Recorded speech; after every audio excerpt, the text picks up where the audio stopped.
you, Stephen. Thanks, Felice. And thanks to everybody for being here, especially to Paul, who's been pretty busy with travels and everything. So it's really exciting to have you here and be able to look at the show together. Cool. Thanks for having me. Thanks for showing up, or something. So I think, it might be maybe interesting for me to start. Like, we have known each other for quite a few years.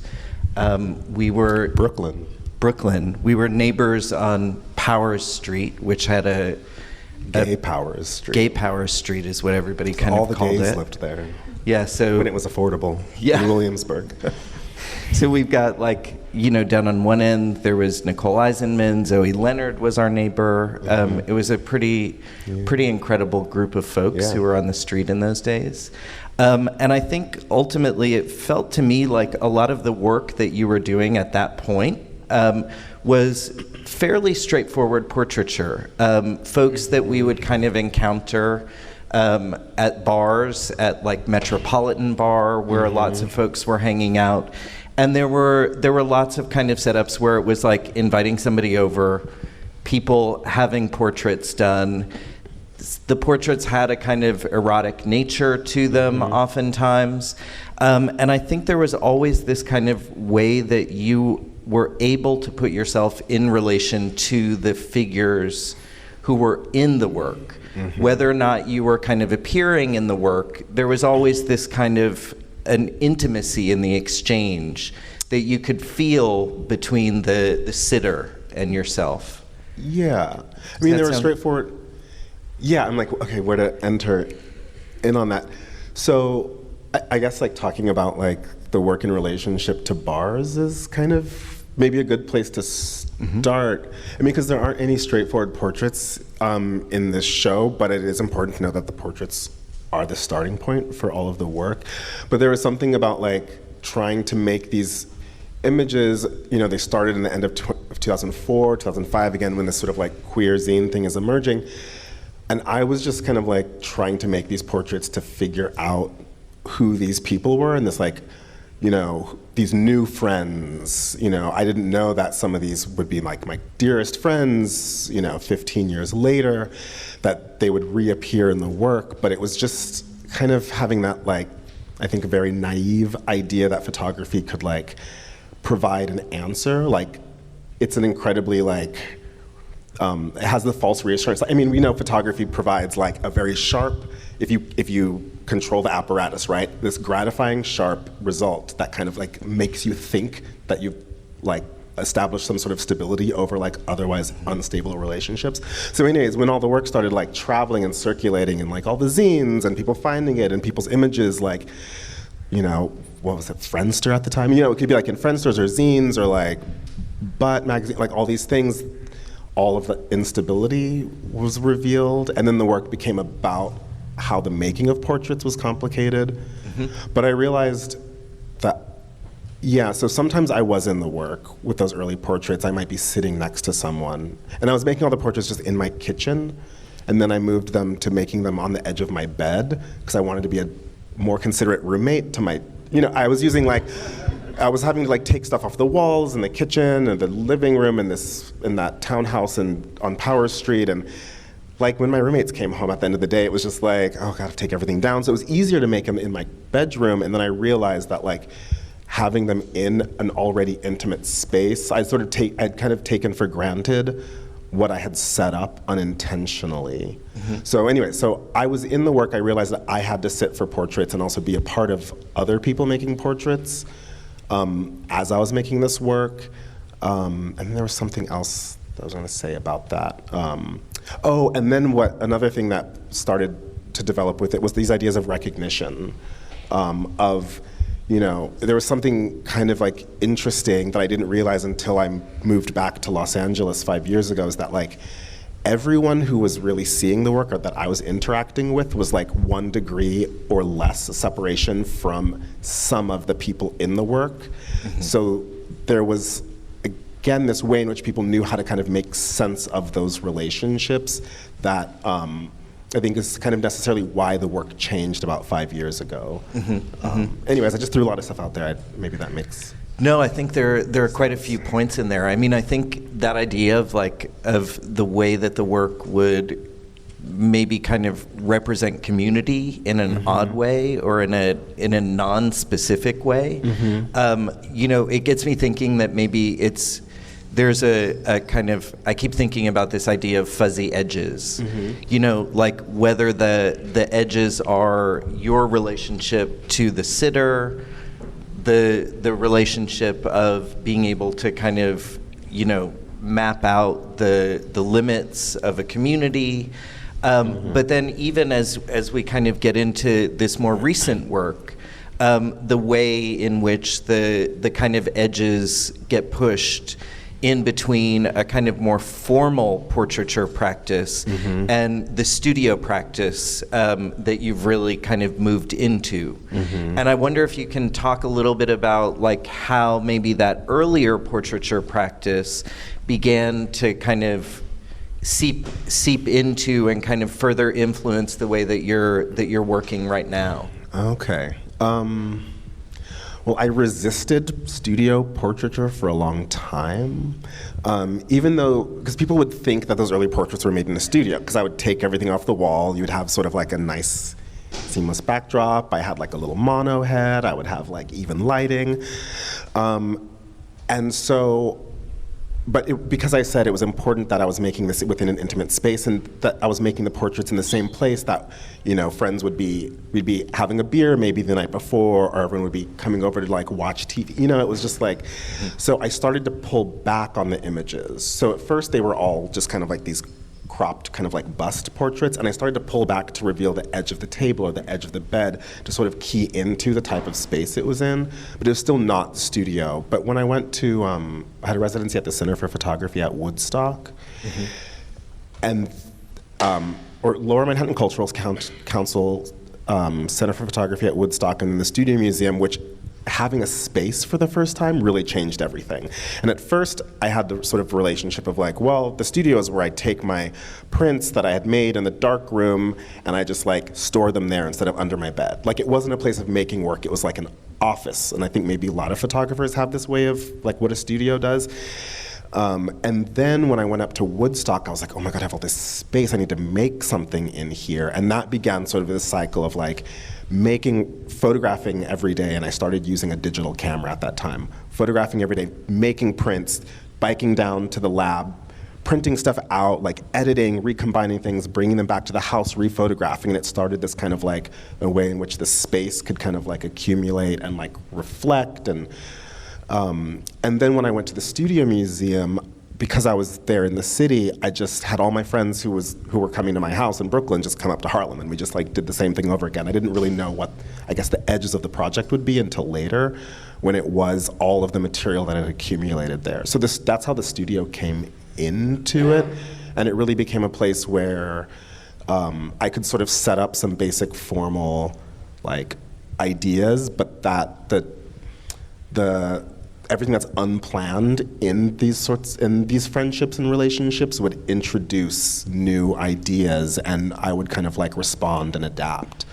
So that's kind of how the studio came into it. Yeah, I think what strikes me as really interesting and kind of poignant in that is that as you're kind of moving out from doing these like head and shoulders portraits essentially, and you're able to kind of like widen the frame ultimately, that it also kind of involves widening the frame in terms of the approach to looking at things in the studio, what it is to kind of do all of this lighting, and to kind of, it strikes me that, maybe in having all of that space, some of the things that are kind of quite apparent in some of the works that we have on view here are that some of the actual kind of techniques, some of the actual materials start to make their way into the work. Yeah. So we end up seeing things like tripods in a print over there,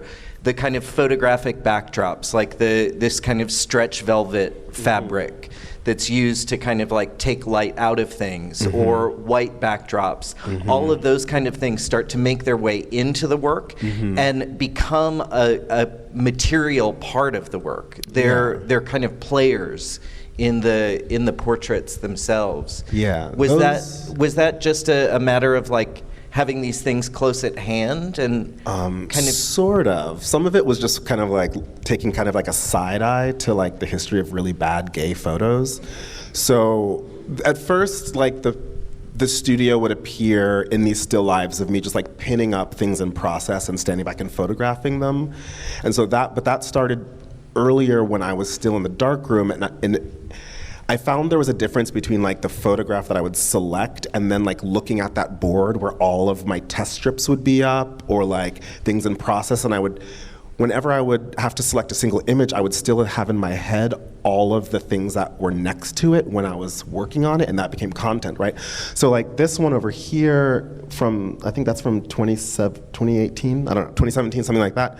Like, so my studio just has all that stuff on all these things that I'm thinking of. So some of that's like my own images in there. There's like a sliver of an install shot from the Trigger show. There's like a Cecil Beaton photograph of Pavel Chelichev. There's a photograph taken in Zachary Drucker's backyard. There's a sliver of like this backdrop that Nina Simone is posed nude on, but her body is not visible. There's a portrait of my partner. There's like some images found off of Tumblr. There's a Rotimi Fani Coyote image. There's like, there's all of these things that are, there's like a bit of like that beautiful backdrop from the Fassbinder Bitter Tears of Petra von Kant, this like Bouguereau water girl, like, and thinking about like the aperture and that open jug, like all of those things are kind of like simultaneous. And so I just started off like, this is further down the line, but I started making those images just as a way of like recording what was happening while I was doing other things, and now they've become something. But anyways, so that's kind of how the studio space came in. But with the current other ones, with like all the backdrops and the drapery and stuff, when I went to LA and I had a studio again, and so talking about moving out of a space where like everyone was 1 degree or less separation, I had to think of, that was also the point when the portraits stopped being named and just started becoming what they were. So it would be like a portrait, a model study, a ground, a mirror study, et cetera. And it was just like, well, if you know the person or you can recognize the person, they're still there, right? But the image is no longer, for example, like Matthew or Gio and Antonio or, oh, that's another Matthew, so I started thinking about all of the things in the studio that were used to kind of like construct portraits. And I started thinking about like, okay, well, this person, let me consider them as the muse, this person as the model, this person as maybe someone who is another artist. Like people kind of became, not in a way to kind of like remove the intimacy, but I just kind of like started thinking about how people came into the work in different ways. So in thinking about the muses and the setups, I was like thinking a lot about like early 20th century gay photos and all the stuff that just like you would use to kind of transform like just a picture of just like some naked dude that someone wanted to take into like art, right? Like everything from like the Carl Van Vechten photos of like this sort of cheap backdrops he would use in his home studio as like, and the stage that he created to kind of like lure people into it, like the ways in which like, like George Platt Lyons, et cetera, would use like all the tropes of surrealism and like the shadows and the stretchy fabric or whatever, and just like how photography is just kind of like borrowed all this stuff from like the painter's studio. And also there's these like amazing photographs in like Rodin's studio with like all these like naked women standing around, and then there's like sculptures of naked women. But then I started thinking like, what if they had cameras? What would they photograph? Anyways, I'm like just spiraling on different ideas, but so I started using the black velvet backdrops. I started revealing all of the things that I was using for making the pictures, and then that in turn led to the constructions of the space in different ways when it comes to like the dark room, et cetera. I think too, it's nice to kind of think about that space of like as a kind of space where obviously there's a kind of performance of self, but there is a kind of theatricality to it all as well. And I think, even when you're bringing up somebody like Platt Lines, who's, doing all these photographs of dancers and kind of muses in the moment that he's working, and thinking about the ways that all of this kind of performance or performativity can kind of come out. If you're thinking about things like theater things, like the kind of black backdrops, like the lighting in quite that way, or if they're...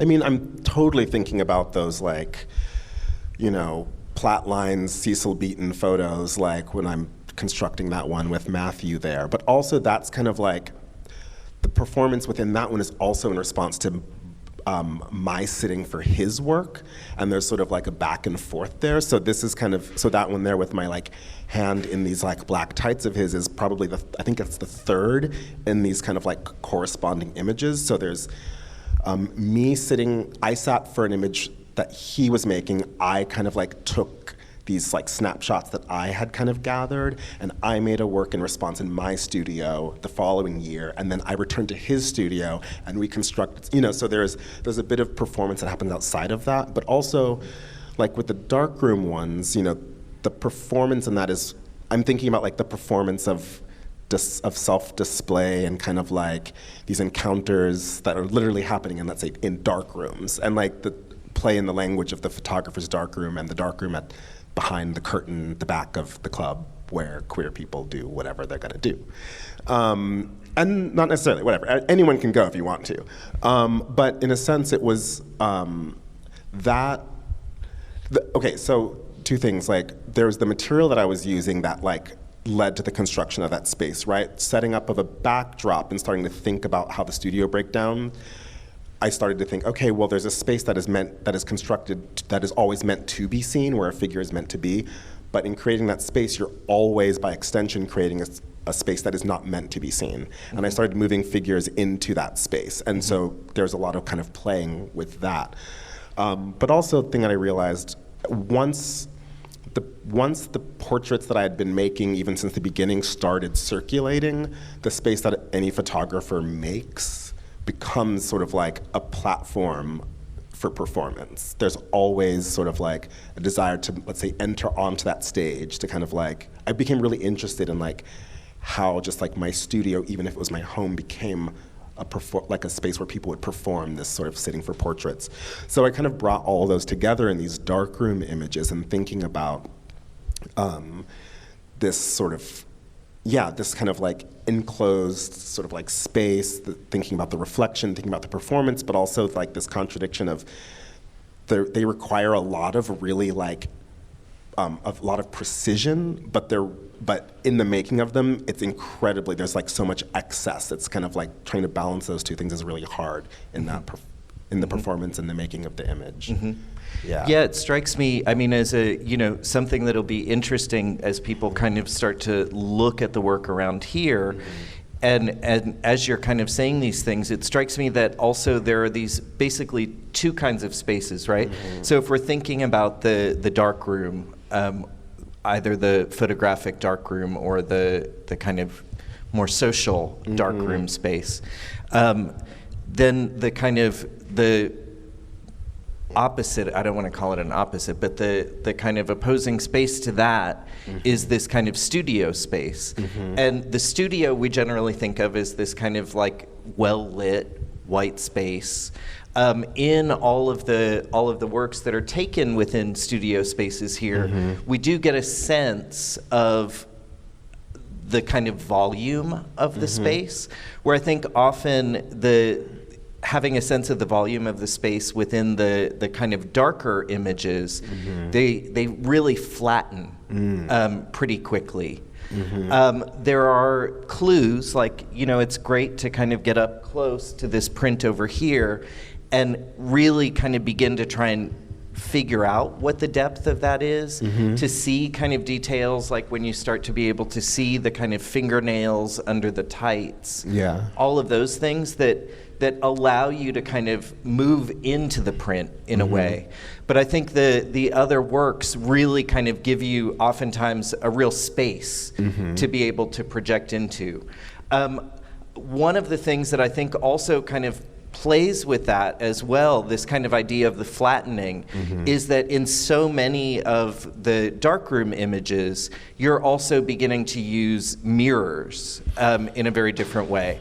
Now, the mirrors had been present in some of the earlier works that you were taking in the studio, but in the darkroom prints, they oftentimes, rather than kind of like, you know, fracturing the body of the performer like they sometimes will in the studio prints, here, especially in the one over on the side wall here, we really start to read them as planes. And we get to read them as planes because we start to be able to kind of identify things that are happening, like smudges and fingerprints. I wonder if you can kind of talk a little bit about the way that the mirrors also are kind of functioning within the work. Okay, good question. Okay, yeah, there's mirrors. So let me see. 1, 2, 3, 4 of the works are, you're looking at the surface of a mirror with material either, yeah, like the large one, the two over there, there's material on the surface of the mirror. The one on the right, I'm holding up sort of like one of these sort of like elements, which are these kind of cut fragments of these images that I had made with my friend Matthew. And here you're looking at me and two friends photographing our reflection in a mirror. And this small one here, you're looking at the camera just sort of posed by itself between a mirror and this black velvet backdrop that I am sort of like, you can see my hands holding it on the side.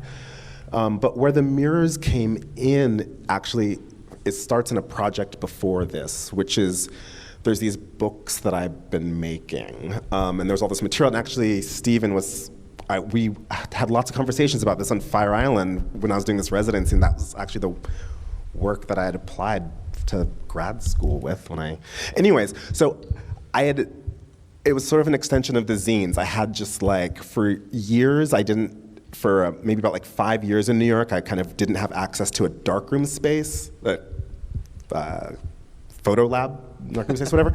So I just had this laser printer that I kept under my bed in my bedroom in New York, and I just like printed out everything. And I just used this to kind of like bundle material, and eventually it became this project that is ongoing. It's not here, so I won't go too much into it, but I started sort of like indexing and creating these volumes with it. But when I moved back to LA, I had all of this unresolved material.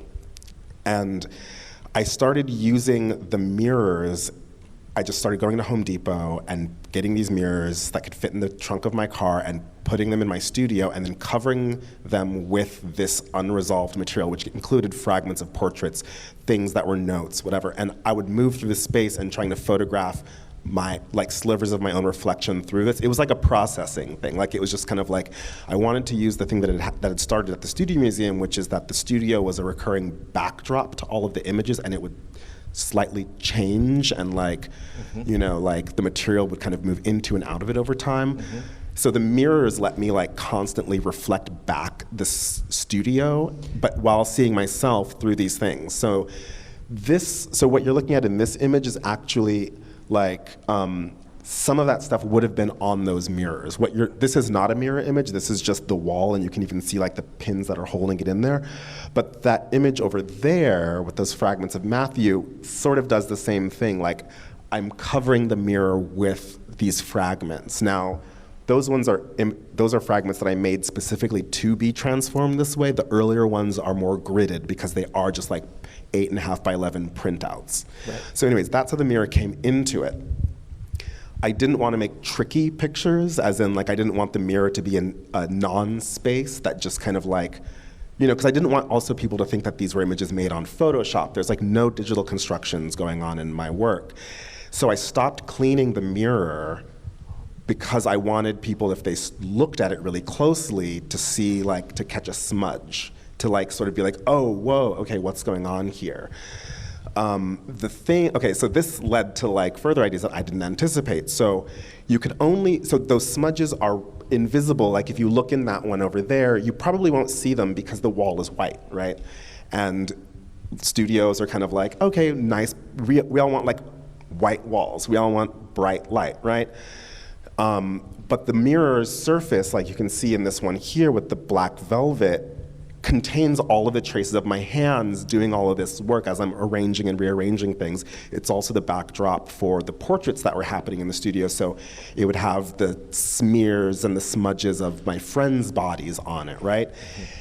And the thing that happened was when I was doing self-portraits in the mirror, or I started playing with the fabric, I would kind of catch it at an angle and I was like, oh my God, it is the black and brown velvet or my own body or the reflection of the camera, which it's black, that allows that stuff to be visible. And I was like, oh, okay, we can flip all this whole priority of photography. So this is where the ideas of the darkroom and everything kind of like come in. It's like, okay, there's all of this latent information. And again, it's like, I think about this one, there's not a portrait in there, but that is like traces of my own body, of these friends who have come through this space. We're present there, right? But it's all that latent information is rendered like invisible if our priorities are this bright, white, obliterating space. So so moving behind the backdrop was not just sort of like a fun thing to play around with. It was like, oh, okay, having to move into this space allows for another type of like touch and trace to become visible. And then I started thinking about, it's like you're just like on and on about this stuff, but it's like then I started thinking about those primary experiences in the photography darkroom, learning like black and white photography, like in high school, like in a garage, like, and then like in school of like having to become attuned to like a type of seeing that you would know how to develop and read an image in the dark, in that, under that red orange light, and you would have this primary sensory experience of it that the final viewer doesn't have, right? But you kind of carry that with you. And then I started thinking about like, in moving into the darkroom space with making the photographs of these primary in social touch, sexual encounters, navigating those, and then how that type of recognition that then might happen elsewhere, right? So it's like, again, it's like marginalized people have these sort of like, this double kind of like register going on. So I started thinking about like all the overlays of this stuff, and then it became this project or whatever. But it's like, I couldn't have sat down and been like, let me write out like a thesis on like all of this stuff, and like this is meaningful and this is meaningful, and I'm gonna just like illustrate these ideas. Everything just like happened by like chance, or just kind of like making things and then like looking and then like what is that, and then responding. Like I didn't set out to like make that work that way, you know. Right. It's all, you know, I think it for me there's a real natural progression somehow in it. It's that, you know, starting off, say, making these portraits, it's about a kind of careful looking at an individual, right? And so it's like paying attention to how you get your subject to be comfortable, how you can kind of create a space where there is this kind of suggestion of an intimate exchange or an intimacy between you and the subject that really does come through in those portraits. Then if you kind of start to think about the way that makes its way into the kind of darkroom, when you're talking about the material practice of printing these photographs, and thinking about what that materiality is and how one becomes very aware of what it is to kind of be creating prints themselves. So like we have evidence of that in this work, where you start to get a sense of, okay, what are the things that are working, what are not working, you know, when you're thinking about the prints that you're kind of taking around and using as inspiration or as a kind of challenge for future work. And then I think what's interesting is if we kind of think about that even further, it starts to get into maybe a kind of philosophy around photography, about both what's seen, but also what exists outside of the frame. What are the kind of places in which these things are happening, are allowed to happen? Who are the kind of individuals, who are the subjects? Not just about your relationship with the subject, but an evolution to thinking about who is subject and how those kind of relationships change, especially when you start to insert yourself kind of into the work. I wonder if it might make sense too, just for us to kind of like think about, say, a print like this and to go into it a bit more kind of forensically. Okay. Because I think what's one? Like that interesting, one? yeah, this print over here, because I think what's interesting is ostensibly, right, we can kind of think about it as a kind of portrait in a way. For me, really what's happening is the camera is making its own portrait. And the kind of individuals are marginal to that portrait. And I wonder if you might kind of, I mean, does that make any sense to you in that way? Okay, this is going to be a challenge. Okay, so the camera at the center of the image preceded that project. For years, I would sometimes like have set up a camera on a tripod and then gotten bored or not knowing what I was gonna do, and then I just walk away and I might be on the other side of the room, or like, and I look back at it, and it's sort of this weird like, oh, it's like almost like catching your it's like this weird thing, right? So, it's the camera as a stand-in for the photographer is probably as old as photography, right? But when I started making the images with the mirror, I wanted, and I guess we can go to a philosophy of photography, I'm very much in the fact that like something should just be what it is. I don't want to make something that's trying to be something else, right? If I take a picture with an iPhone, I'm gonna print it, it's grainy, whatever. If I take something with my Mamiya RZ, so I don't do things I don't construct things digitally. So when I was making images with the mirror, the fact that the camera will be reflected, I wanted it to be visible. So, and then I realized I could sort of either remain in the image or I could set on a timer and I could walk away. But either way, I would sort of be still present in the image, right?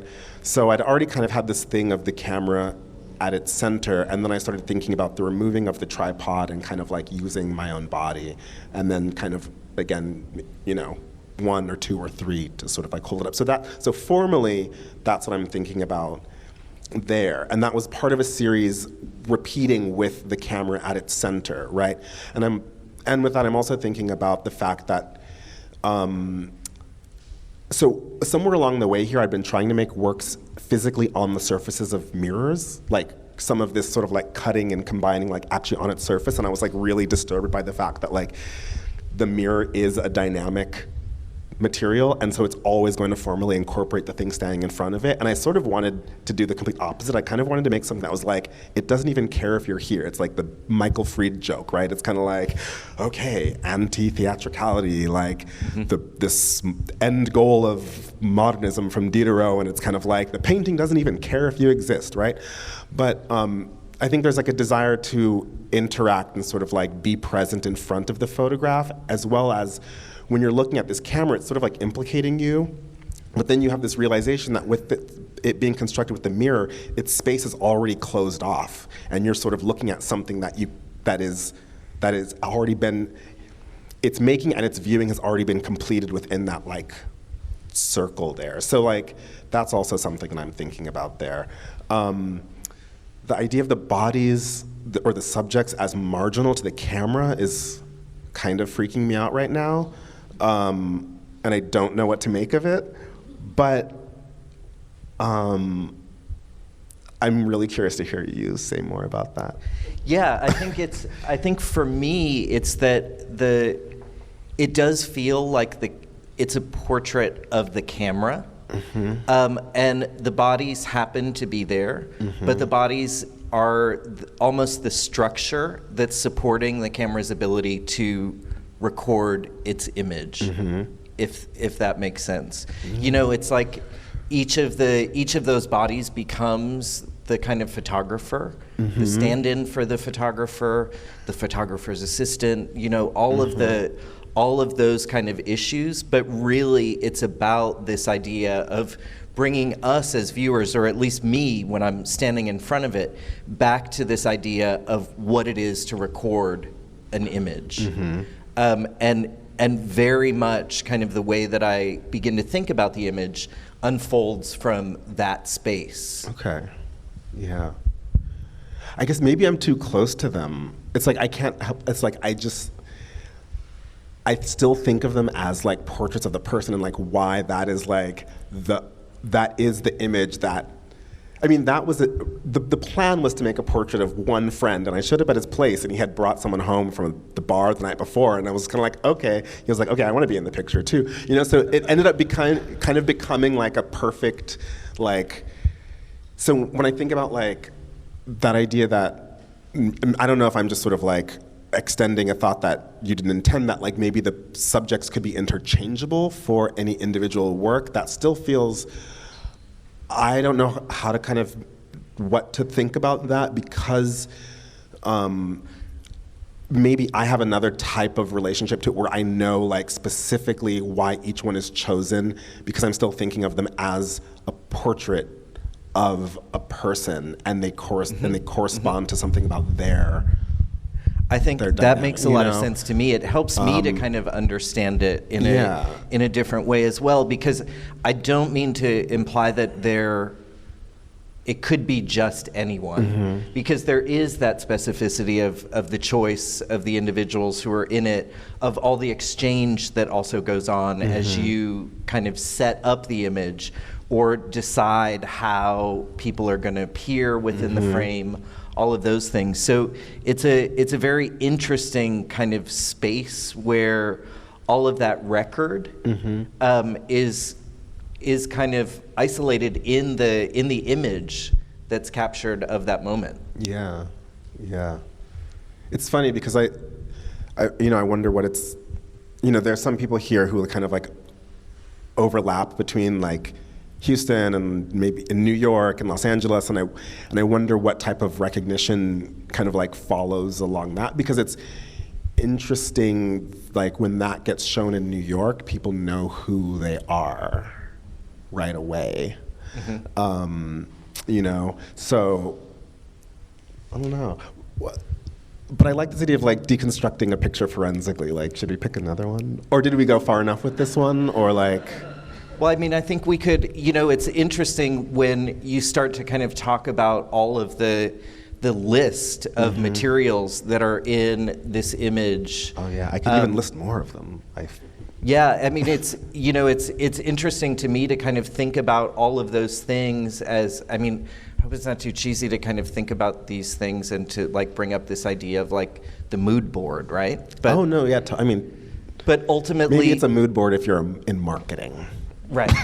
Or something. But I think about those times that I've been in the studio, up at Studio Museum in Harlem, and kind of seeing things around, the way that oftentimes people will have a postcard or an image of something. Yeah.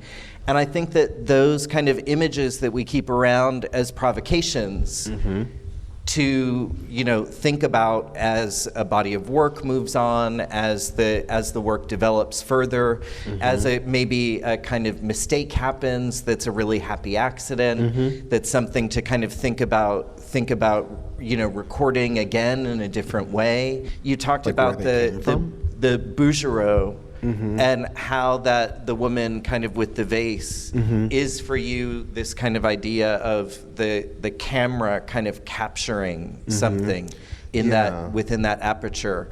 I wonder if there are other kind of images in there that strike you for importance in different ways. Well, I think all the references are kind of like after, or not. I was going to say they maybe came after things that I did that I didn't know what I was doing. That makes sense. Like whenever I do an artist talk, I like to show like references and like other artists, and because I'm like, well, no one's doing, like, I'm not inventing anything, right? And I don't like the idea of sort of being like, an artist kind of like comes up with this thing that's never been done before. It's like we stumble across things, and I think it's really valuable to find like precedents that come before, to find like ancestors you didn't know you had, to kind of construct like, I mean, we're here at Stonewall 50, like we know about like this way in which we kind of have to dig around and like find these things that we might have just been sussing before. So like, so like the water girl, it's like I didn't think of that. Like my friend Sam came to my studio and he's a painter and he was like, Paul, all of these cameras are apertures. They're all orifices. They're just like empty holes. They're just like the vase in the water. And I was like, what is this? What are you talking about? And then I was like, oh, okay, I kind of know that image. And I'm like, okay, it's lodged somewhere in like my knowledge, but like he had to bring it forward, like there's these, on the edge, there's like I think the illustrator named Ben Kimura, this Japanese illustrator who did these really amazing, like sexy drawings, but he also did a lot for like camera magazines. So there's these like sexy Japanese guys like holding cameras, and it's like I started making these images and then I'm like, oh, okay, there's some correspondence there. Like when I started, in the past I had been doing these images in front of other images, like making portraits of friends in the space where there's other images, and then I hadn't watched like The Bitter Tears of Petra von Kant for years, and I was like, oh my God, wait, I'm totally like not even aware, so some of it's a little bit of like tribute. What else is in there? There's like it also strikes me that in this, when you're talking about previously putting images up on mirrors, that here you're doing almost the opposite. That you have these prints that are portions of bodies that you've kind of excised from the print, so they become kind of quite a bit more abstract, but ultimately we can kind of still read them as parts of bodies, right? These things that are really kind of up in the front. And so I wonder if oh wait, you mean the ones that are sort of like reddish? Yeah, what do you think they are? I felt like it was portions of bodies, kind of taken from some of the prints. Oh no. Okay, Oh. so no. Okay, so a lot of the stuff like that's kind of like the stuff that becomes these like mirror studies or these ones that are called exposures, where you sort of see this. Okay, so I just like shoot a lot of stuff on my iPhone. There's just roses everywhere in Los Angeles. Like no matter how tacky or nice a neighborhood is, there's just roses. They could be at the gas station, right? Like you could be walking wherever, and I just take lots of pictures at night of roses illuminated by like car headlights or like weird artificial lights. Like I just love something about that space. And it makes me think about like the Richard Bruce Nugent text from the Harlem Renaissance. That it's whatever, we could have a whole symposium on that. Then there's images that are taken whenever I find myself in a bar or at a home where there's like a dark red light that's sort of the same kind of color as a photo darkroom light. So those actually come from, those are actually like taken kind of like a blur looking up through a crowd at the Eagle in Los Angeles. And then there's one of them is a fragment from a Richard Hawkins opening, and there's this guy who was like paddling one of Richard's friends, and so it's just like a sliver. So there is a body in one of those, but those are just like iPhone photos that every once in a while I just like blow them up and I print them out and I cut them down, because in the images that do start to look like abstraction or people would talk about them that way, it's important for me that there always be content. And it's, I'm telling you guys this because we're like we're here talking about it, but like I would never like write out a description of like what the thing is, but it is important to know that when you see these sort of like these like dark images, that they are these flowers at night and that they are these like spaces lit by dark red light.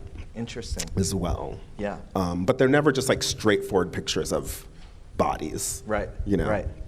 Yeah, I think maybe the kind of proximity with the image of like where your hand is coming up on. Yeah, that's a fragment of like a self-portrait aiming in the mirror. Yeah. I think that's somehow what kind of pulled me into thinking that that's what they referenced. Mm-hmm. So I think there are probably also some questions from the audience. Sorry. Yes. Hey. Hi. I'm glad you brought up the inkjet printer, because I had completely forgotten about the story of us driving that to Sayville from your apartment in Brooklyn. So because of that experience and because of your work during the residency, then taking these images on the island and then using the inkjet printer, it's been something when looking at your work in the subsequent years, it's been almost impossible not to think about the work coming out of publications and producing bookmaking, and how bookmaking comes into how you think about the image, how you think about the surface, how you think about the layers of images on the surface. And I was just curious if you could talk about, we didn't get into it very much, but publications, bookmaking, and how that informs your practice as a whole. Yeah, bookmaking. So yeah, did everyone hear what Evan was asking about? It's about going back to like the memories of on the Fire Island residency, like bringing this like laser printer from like my place in Brooklyn, like across the ferry to the island, and just like taking pictures there and like printing them out and organizing these books and bringing this kind of back to bookmaking. So I started making zines because it was an accessible way to start to get work out there and have conversations. Like I just scammed the laser printer at my job when I was working at Creative Capital and the Warhol Foundation at like 22, and they'd be like, can you make photocopies? And I would just like sneak my stuff in and just like run them off, and I'd go home and I'd watch Law & Order SVU and like staple stuff, and I could give them away. And I was like, because I don't want to wait, it's like I think we put a lot of pressure on ourselves, and I definitely remember being, like coming out of undergrad, and everyone was like, you have to make this perfect portfolio, and it's like, and that was just a box that sat under my bed for like a long time. I wasn't like this show that's coming to the Blaffer is going to have some of these early portraits, and we're talking about these early portraits, but those were never in shows, right? They like were online and they were like in zines, right? So bookmaking or zine making was a way to just like make something affordable that I could get out there, and it helped me play around with like not thinking about things as being too precious. And so then I did, and then I had, darkroom practice or whatever you call it. I didn't have a practice, I just made stuff. But then when the darkrooms started closing and I couldn't afford the ones that were still there, and I unwisely quit my job, and I was just like super broke. Again, I think going back to this, like, wait, what materials do I have at hand? I can do this really cheaply, and it can help me just sort of like continue making. So like, when we were out there in Fire Island, I didn't know that material was going to become a book.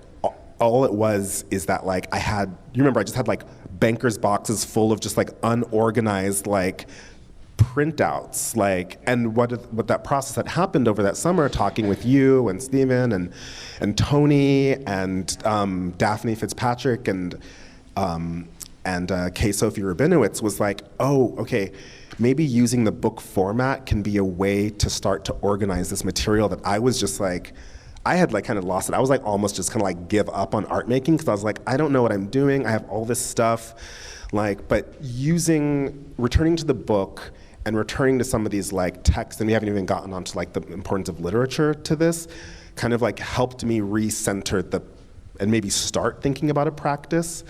And so with this, like when you look at this material here, like that's up on the wall in my studio, and that was maybe in the fall of 2017 or something like that.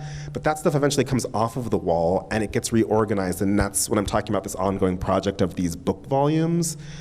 Those are continuing to be organized and bound, and I'm hoping at some point to index them. So all of this stuff still kind of like feeds into bookmaking as a way of being able to organize and process material. And it's just been a way to really always think about like, whatever I have at hand, that can be art making or something. Yeah. Anyways, maybe I went on too long. Is there another question? Other Did I questions? answer? I'll go again. Felix Gonzalez Torres wrote this essay for Ronnie Horn. It was the last thing that he wrote before he died. And he wrote a lot about what was taking place in the culture war and the legacy of Reagan in the 80s, identity politics, blah, blah, blah. But one of the themes that came up in this conversation very frequently was this notion of, or notions, plural, of portraiture, and how important it is, or how not important it is, to have the figure play a central role in that portrait. And one of the things that you brought up when we were going back and forth about whether it's necessary to forensically pick apart a photo, Felix wrote that he wanted to make a work that made him remember a dinner that he had with his partner in Italy before he died. And so my question is, when you're making your work in the studio, and you obviously have personal relationships with the objects and the people who are in these photographs, how important is it for you how important is it for you to characterize them as I don't know, portraits or moments in time versus portraits? Yeah. Huh. So, moments in time. Okay. That's a really good question. Okay, so I could be like incredibly nostalgic or like sentimental about them because I'll kind of like I could tell you stories over the years about everyone and I have like that attachment to the work, but I kind of at some point had to just be like, it doesn't matter. Because I can't, I like the fact that like work can be an occasion to sort of like share these histories or whatever. In the end, someone else is gonna look at it and they have to bring their own sort of like, whatever they have up to that moment to looking at the work.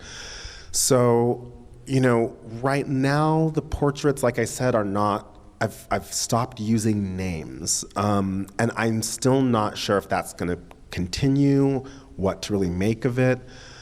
But it is important to me that they are, that I still think of them as portraits because, and this is also super important, the reason why I don't take pictures of strangers and people that I don't know is because I realized that I was only interested in continuing to look at images that had an ongoing, where I had an ongoing relationship with that person and there was a mutual investment in that work, in its making, but also in its ongoing putting out into the world. That can never be perfect, right? Like when the show opened in St. Louis, I forgot to like text a couple people that they're like this work that hadn't been seen in a long time was like going up on the wall, and then it was like, oh my God, But I think I'm really interested in always considering even a fragment of someone, a portrait, because when I think about a portrait, I think about like an ongoing obligation of like mutual kind of like care with the image, that like nothing kind of just becomes, that no body or fragment of a body just becomes something to be used or to be completely objectified.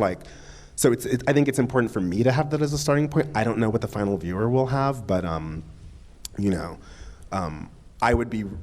I think I would kind of lose something if I just thought like I could just use an image of someone that I cared about without that concern. Yeah, maybe. Excellent. Oh, yes. I was looking at these behind me, and the first thing came to mind when I sat down and started looking at them as a whole was, these are calling cards. I'm presenting myself to you. I know you probably don't know what that is, but a calling card used to be what someone left when they visited before they had telephone. And I just looked at that and I said, wow, this would be so cool. You had a portrait of yourself like this that's just showing your essence. And on the back is I am, and whatever the name is. I just wanted to say that to you. Well,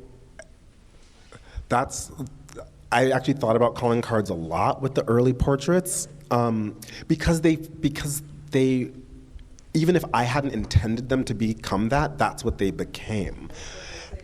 And it's like, I think about like Zanelli's work and the way in which, yes, it is about this sort of like presentation, right?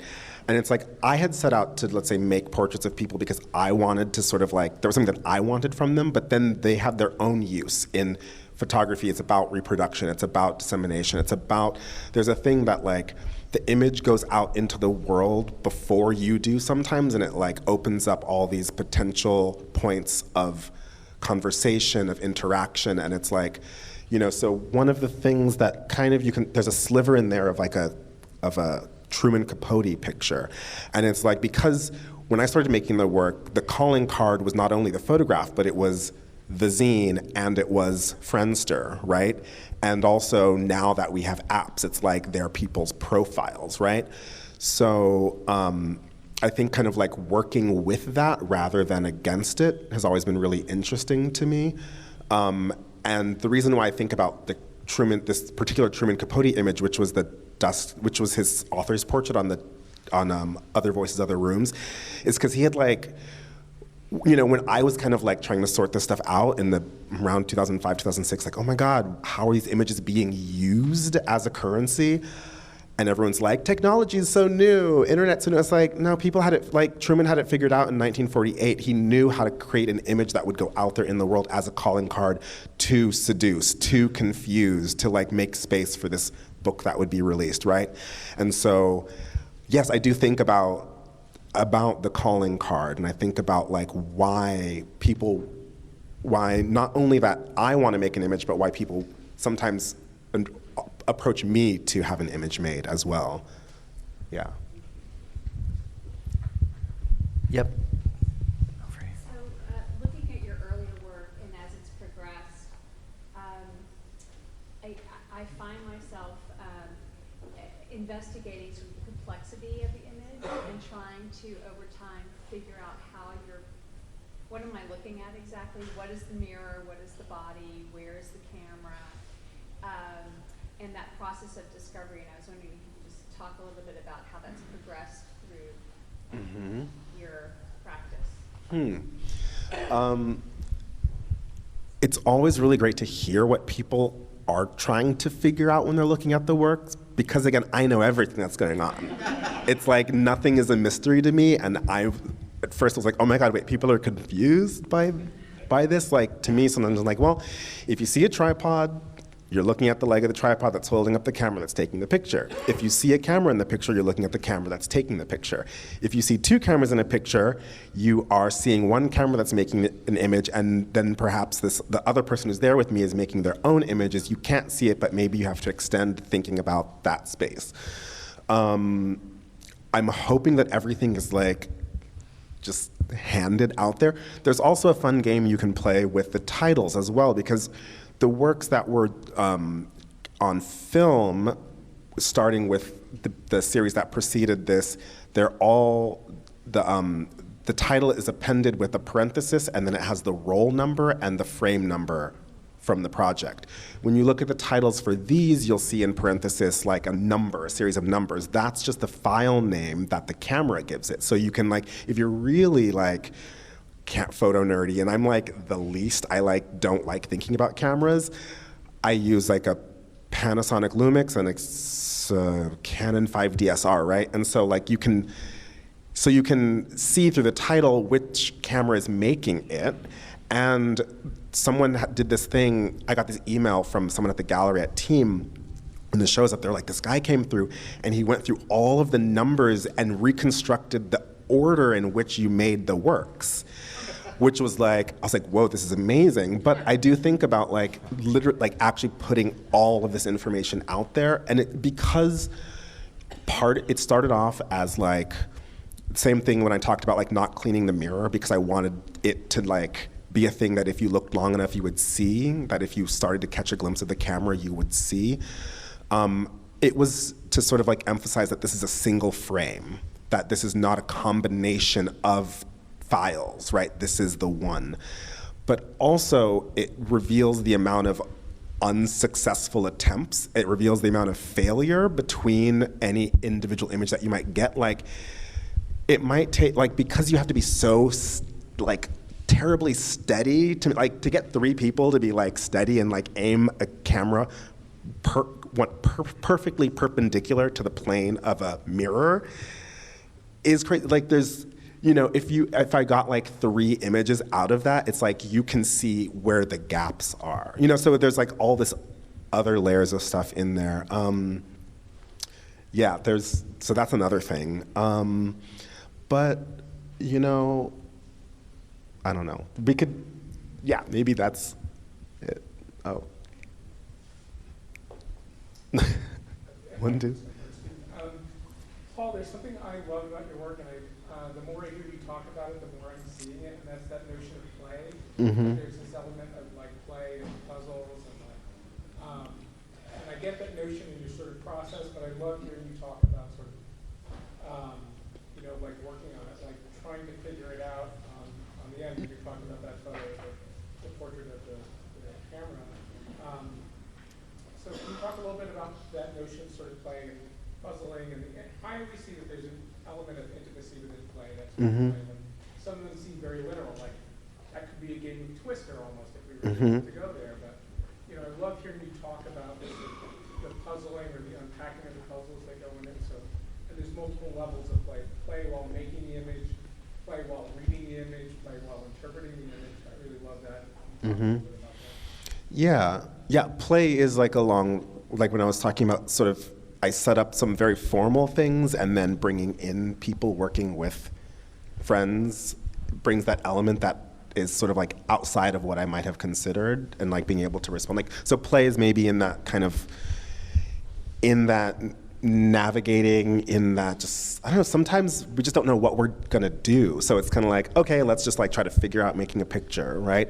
And some of the play is often then built on kind of like a dynamic from a friendship or relationship, or thinking about like something funny, that like an image that we had seen, you know, as a starting point. Or sometimes it's kind of like, I'm also really interested in people playing off images of other people that they know in the work that came before. So there's these kind of conversations happening. But yeah, I'm just trying to have fun. I mean, I can't take it too seriously. Like, I hopefully there's like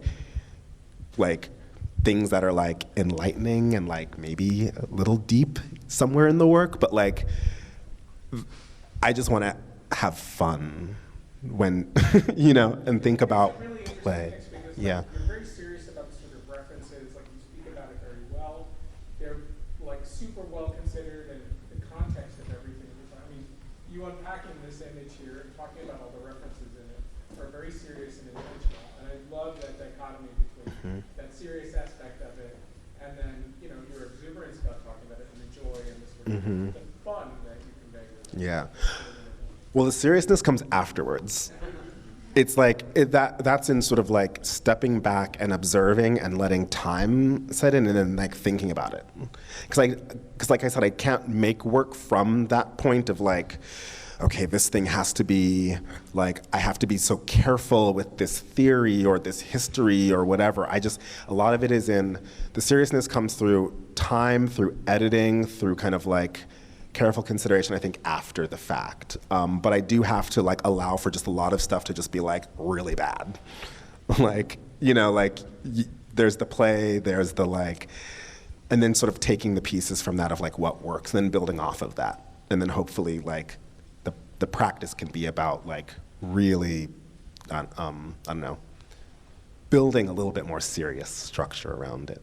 But yeah. So one last question. Yeah. One observation and one question. In the photo on the right with the camera, I think that the camera in that piece oscillates between being an orifice but also being a phallic symbol. It's definitely the erotic focus of that image, which is really fascinating to me. I can't stop looking at the question.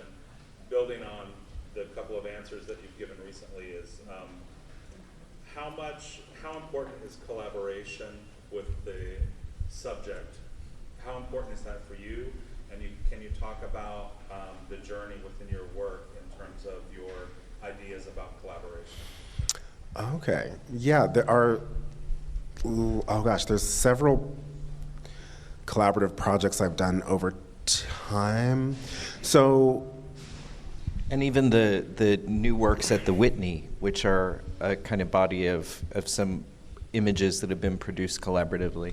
Yeah, so there's collaboration in several ways. There's a point when I realized that I was going out to make images of people, that I had to be a participant of other people's images, that it had to be a two-way street. So there's collaboration that I think it's like where there's still two distinct authors. There's sort of like this, you know, kind of like an exchange of sittings and participation that leads to kind of conversations.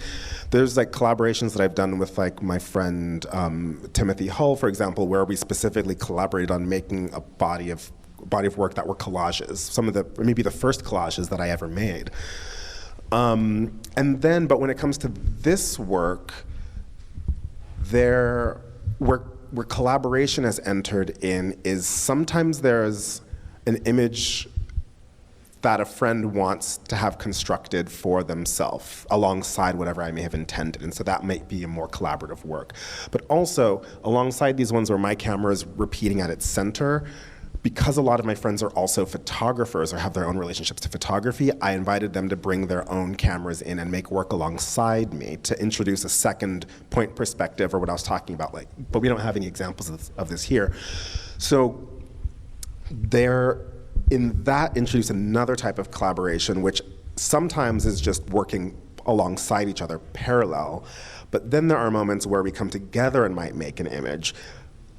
But then, oh gosh, this gets into the whole thing with the Whitney. There was an image in an exhibition in Chicago that is, at its center, my friend James Garcia is setting up his Rolleiflex camera and he's making a picture in my studio. And I've kind of squeezed in and photographing my reflection, capturing us both. And that was described in a review of the show as he was my assistant setting up my camera and sort of like posing as someone making a picture. And I was like, well, wait a minute, we're looking at a colored digital inkjet print and we're looking at a camera. I was just like, this is fact, like, what is going on here? And this kept happening.